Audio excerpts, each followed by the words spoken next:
And coming in live from Aka Aka in the Wallis and Futuna Islands, we are here with the next edition of Open Cup's ESL Fueled by Dare, the number 9 one. I am your host, Yaku of Dizaku, and with me today I have La Nutria Mas Antigua himself, Light VIP. How we doing, Light? Mate, this is gonna be a rough day. But what I mean by that is we've got a lot of spicy early round matchups, and maybe we should one. Yeah, maybe we should think about petitioning for like seeding or something. Like, oh god, it's happening again, and we will be getting into a series that's may be a little bit one-sided, but it's got a lot of promise. That's what you later think. on. That is what you think, Light. But we are going to be loading in here onto a TVZ with my boy right here. I was hoping it would load in. My boy right here. Yeah. All right. He was talking about. We'll talk about the bracket as we get into as things get underway. But yeah, we are getting into our first game in round 1 of ESL Open Cup number 9, fueled by Dare. As I'm a little bit worried because one of these players was talking about their connection issues and they may disconnect. Yeah, just judging by his loading screen. Yep. So you know what? Let's just talk about the bracket. All right. Well, here we have a bracket of an ESL Open Cup. It's your usual suspects here. You got Pez. He's here in the round of 16. Mighty Kiwi versus Tag once that's happening. Chase actually signed up for once. Yeah, he did. Getting Oreo, my boy. You have Upley going to be waiting for the winner of Nux versus Azure. But that's the upper bracket. Now we get into the lower bracket. It's a little bit spicy. Yeah, definitely. So Seether and Probe are facing each other in the first round, and they're both the best, or some of the best favorites. Yeah, they're some of the best in Australia. They've each won an ESL Open Cup. So it's unfortunate that they're meeting. Yeah, it's unfortunate that they're meeting in the first round. And we would have casted it if it wasn't for a potential second round, which also leads into the winner of Seether versus Probe, which is Demi versus Hut. Or foO versus Hut. Or foO, of course. Demi versus foO first. Winner of that faces Hut. And looks like we are. It's loading in. Looks like we're going to be loading in. Potentially, we might be booted out immediately. No, we have not. And now we are here on Eternal Empire, L-E-E-L-E, Ile, which does in fact stand for extra eggs. In the top right-hand corner of the map, spawning in the top right-hand corner of the map, but it's going to be our red Zerg, all the way from the land of India. He is going to be our most recent GPO champion. He has defended the Ancient successfully, and now he's back to craft the Stars Squared. He is playing for Downfall Gaming. We have Demi.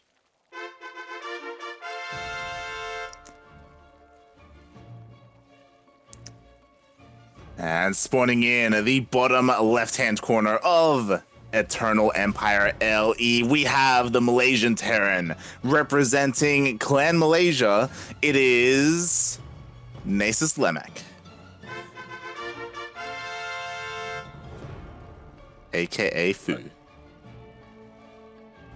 Nasi Lemak. So yeah, it stops it. Nicely done here by our grandest platypus yet. Yeah, immediately the Overlord went over to the proxy location and it saw the proxy racks. It does finish though, which I was a little bit worried that it would even be denied by the worker. So, at least foO does have that going for him. foO, of course, he is a player that we've had here on the channel before. He's played in GPO, he's played in SDO as well. So it's cool to see him continuing to sign up to tournaments, to say the least, and to even try and do this to one of the favorites as well. Well, yeah, that's. I feel like foO does know who he's up against, and he's also been talking a little bit about how his connection has been messed up for quite a while. In fact, saying that if he DCs even one more time, then he's just going to forfeit. So, in this case, you got to do what you got to do. Yeah, definitely. And again, when you go up against a GM player and when you're an amateur player, this is, I guess, something that you want to try and go for, something a little bit cheeky, something a little bit unorthodox, but the Lings are already across the map. For Demi, and the Rax isn't even done. The Rax that finishes all the way across the map. There are going to be repairs, but you can't repair a building, Yaku. Oh god. Wait, you can? No, you can. And there is quite a bit of health already on this factory, so the best hope that foO has right now is just wait for that factory to finish up and try to repair it as well as he can. There are 2 Reapers rallied back home, and that is going to be enough to chase away these Lings of Demi. Yeah. So he does hold on for now. The factory does finish, and he is floating his racks back home. So again, he is attempting to transition. Hellions are on the way as well. So we'll see what foO can make of this situation. As we have seen before people transition from a proxy into a later macro game, and see if foO can do so successfully. As Demi, he's just playing pretty straight up. He's getting his third base up and running, droning up. Yeah, he's got to be pretty happy about his early game situation right now. Immediately scouts the proxy and very much deflects it. Yeah, and Demi, he can get aggressive, but he generally likes to wait until the mid game at the very least. He does like to go up into his lair tech. Yeah, and it was also pretty cool to see Demi play pretty safely and go for that proxy location scout, just in case. We saw that a lot yesterday in Bunny's series, for example, where in the end Bunny didn't proxy, so it didn't really work out. But in this game, it's something that pays off. It can be something worth doing, right? Of course, it does delay and impede main base scouting with your Overlord, but it's it can be worth it, as we saw. Yeah. And I feel like Demi is also kind of aware of his opponent being aware of these difference in leagues here. Yeah, definitely. So you would be a little bit more suspicious in that case.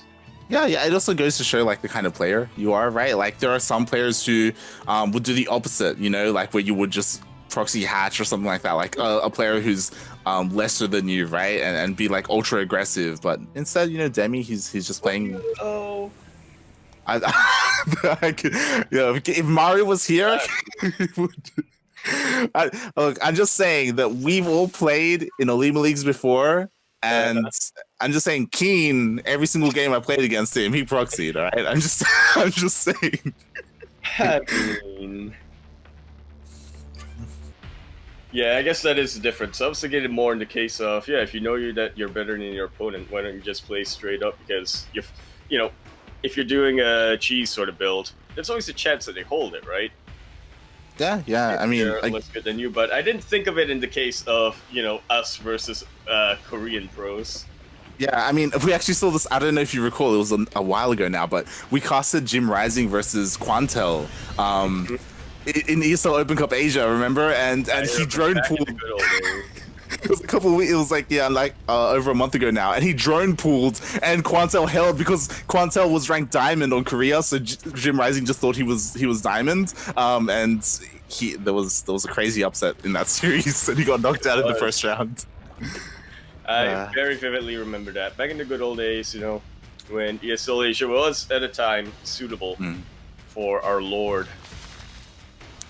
Yes, when it was on Sunday, yes. All right, so for now, yeah. So for now, foO is just, as you said, he was going to be transitioning into a bit of a normal game. One thing to keep in mind for in a TVZ, though, is as a Terran player, you can't quite sit back and max out as effectively as the Zerg player can. So your follow-up is always, almost always anyway, going to be some sort of a push. As always, you're going to be able to. foO already got the stim up, has a pretty good amount of Marines there. For a second, I thought he had Blue Flame, and I was pretty impressed, but no, it's just his color that's blue. Yes, yes. Right, but Demi has preparing against this.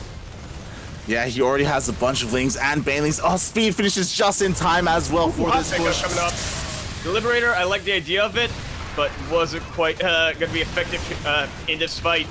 These tanks are trying their best to just soften up as many Lings as they can, but they do get surrounded. Yeah, meanwhile, the drop did go off into the main base as well. He was able to save the majority of his Marines, but in the end, it does get cleaned up. And one of those medivacs full of Marines got taken out by the Queens there. Yeah.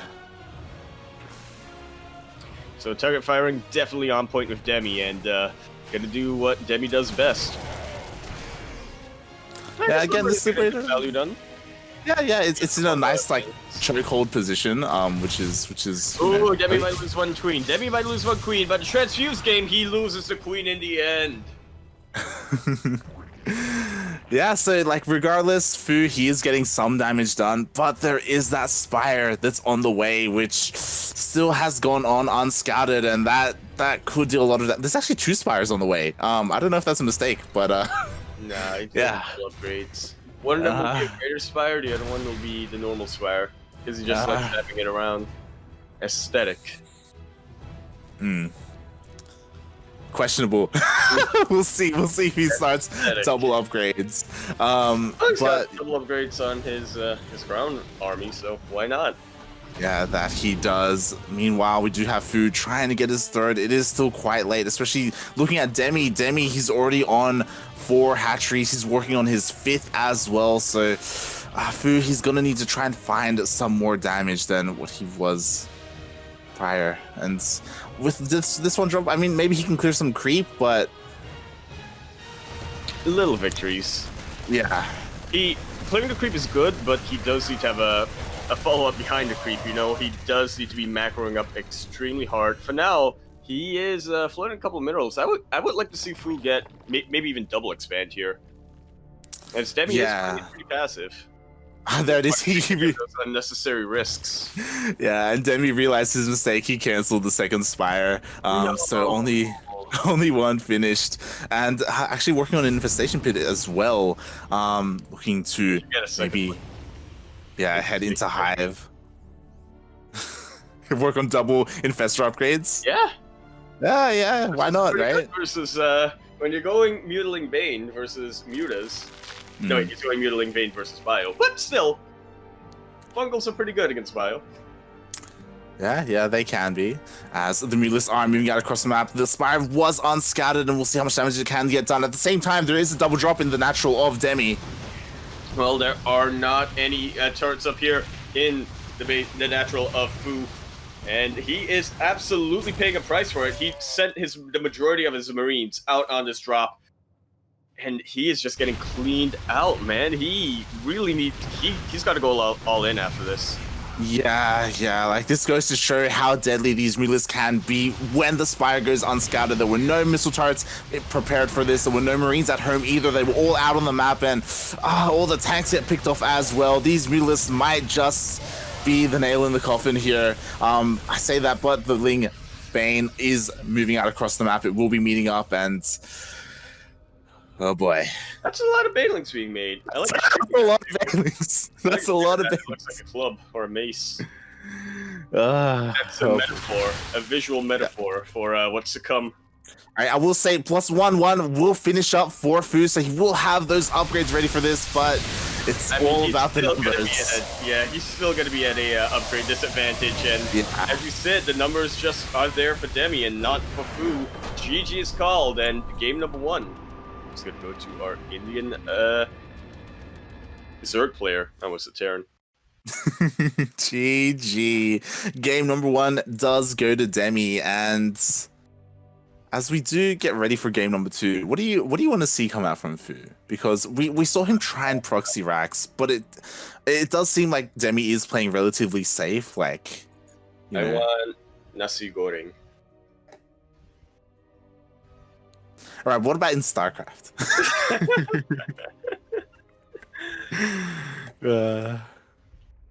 I don't know. I think I feel like this is a case. It's one of those cases where it's less of what foO can do differently. I was blanking on the name for a sec, but more of what foO can do more of. You know, maybe it shifted to being more greedy or shifted to being more aggressive, but it definitely seemed like he had a lot that he could have done, but was a little bit worried to do. Yeah, I mean, you could definitely argue that maybe it would be better for foO to just, play as straight up as he can, maybe even as greedy as he can. Maybe he can get away with it. Maybe Demi plays overly safe, right? And that lets him get away with more greed than he otherwise would. So yeah, maybe foO can find something there. But we are getting into Everdream, and this is a pretty short resistance map. I can see it so clearly, light. I have a feeling that foO. I don't know. I don't think foO will proxy this game. I can't base that off of anything other than feeling, but I just feel like he tried the proxy build on the pro player. It didn't work out. Now he's gonna try to do something a bit more standard, try to get a bit more practice. When given this opportunity to practice, Yeah, Demi, definitely. Demi might 12 pool though. Demi might 12 pool. Do you think Demi's he's like, you know what? I did my straight up game. A lot of those. He actually does that quite a number of times. He's like, all right, I'm gonna play the standard game that I owe to you as my opponent, but let's get the show on the road. And speaking of getting the show on the road, here we are in the bottom left-hand corner of the map, spawning in the bottom left-hand corner of the map. It is gonna be Everdream LE, where LE does in fact stand for Legendary Econ. Legendary Econ. That's what happens with that was what's his name? The guy who droned so hard that Huck couldn't outmine him. Was the Team Liquid guy? Look, I'll get the name later on. In the bottom left-hand corner of the map, spawning in the bottom left-hand corner of the map, it is going to be our red Zerg, all the way from the land of India. He is the Grand Platypus himself, playing for Downfall Gaming. We have Demi.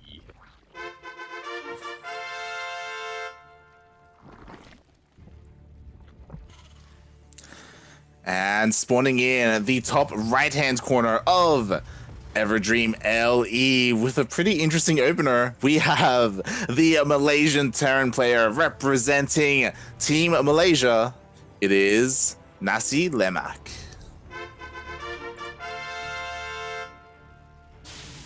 I think we didn't. It's one of the things that we didn't get you to eat while you were here. I was about to say, what is that? What is Nasi Lemak? So lemak is coconut, nasi is rice. So the idea is it's rice that's cooked in coconut milk. And usually it goes with a bunch of other things. Fried chicken is something that's really common. Fried fish is another one that... It's the two different styles. I prefer the chicken one. And, right. And the thing about nasi lemak, as much as it pains me to say this as a good Javanese boy, it's the one dish that the Malay style does better. Oh, okay. Kwanzaa called out. But Demi, Kuro was showing us.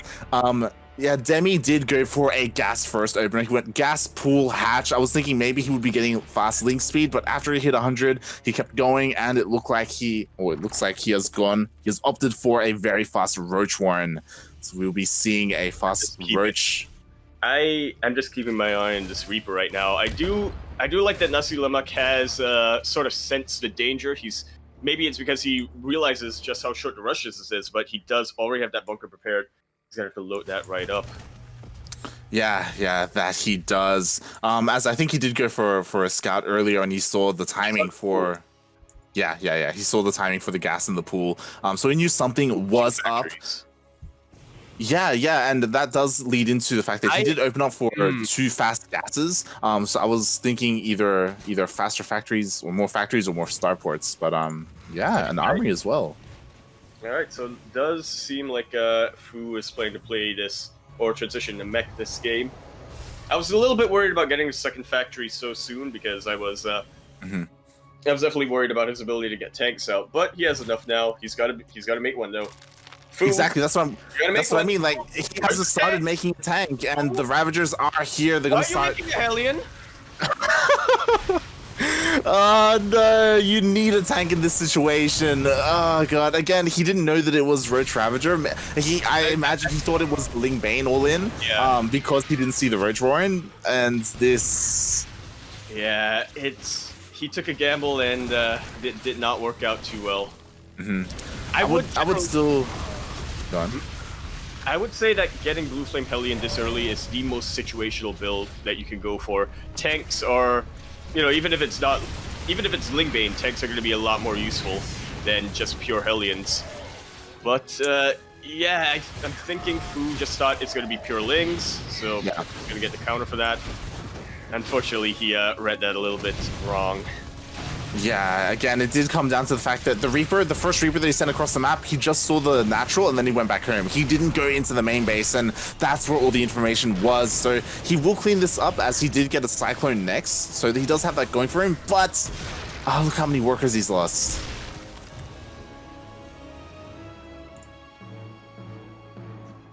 It's not looking too well for Malaysia right here. Yeah, already 13. Which is definitely something, but Demi already 13. wanted to get done. Yeah, 13 workers went down in the end. We have Demi going for Lair as well, taking his gases, working on his Evo chambers. He's got his third on the way. He is looking perfectly fine. And he should be able to get a decent defense up for the counterattack, which of course, is the Blue Flame Hellions. I just want Demi to pull the boys. Right into the Blue Flame. Let's equalize this, please. Have these evened out. Demi does now spot this as the Cyclones did take out an Overlord. And now it's going to be a tough ask here for foO. Yeah, definitely. Like, he's with the Hellions, just trying to kite as best as he can. Yeah, like he's trying his best he can, but this is like he has to deal so much damage with this push, opting to try and go into the natural, but again, there's just so much Ling Roach Ravager here. Already loses one of the Cyclones. But he's got Hellbats, and that does, if Milk taught me anything, he taught me that Hellbats do better versus armored units than Hellions did. And you can't see that they are shaving away, doing a pretty good job of taking out the Lings there, but the Ravagers are the big thing. Cyclone's just not quite able to kite this, and GG is going to be called by Nasi Lemak. Yeah, there it is. GG does get called, and Oh no! This is the worst time for your internet to fail. No. I like to imagine that he pressed F10 and he was ready to hit the surrender button, but I was like, oh no, this is gonna look like I pulled out my Ethernet cord. No, we know it's actually a legit thing. Yeah, he has been having a lot of internet issues, and we can see like he is back in game. Again, like he is rallying units across the map, and he did already call it. So. You think he just walked away? It was like, you think when it happened? Oh, okay.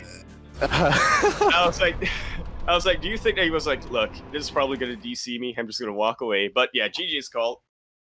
And that's gonna be it for Malaysia here.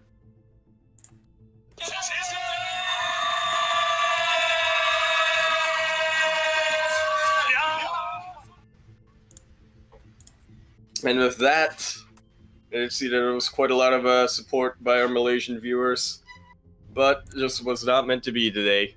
Sure, everybody, if you all ping Claire though, this time next week, or not this time next week, an hour before this time next week, you can get him to sign up. Yeah, and speaking of Malaysia, it would have been cool to see Ranger in this. I know he has signed up a lot of times, but I don't think he's ever checked in. I don't think he's ever like participated in one of these, which is a bit of a shame. Because I would love to see his run in one of these. And to see him compete against more of these Australian players. Yeah, you actually don't see that quite often from Ranger. Yeah, I mean, he does play in like GPO in Grand Platypus Open, but again, like he very often he ends up going up against Gogo Joey and the Hong Kong players. Yeah, so it would definitely be cool to see him participate more in these.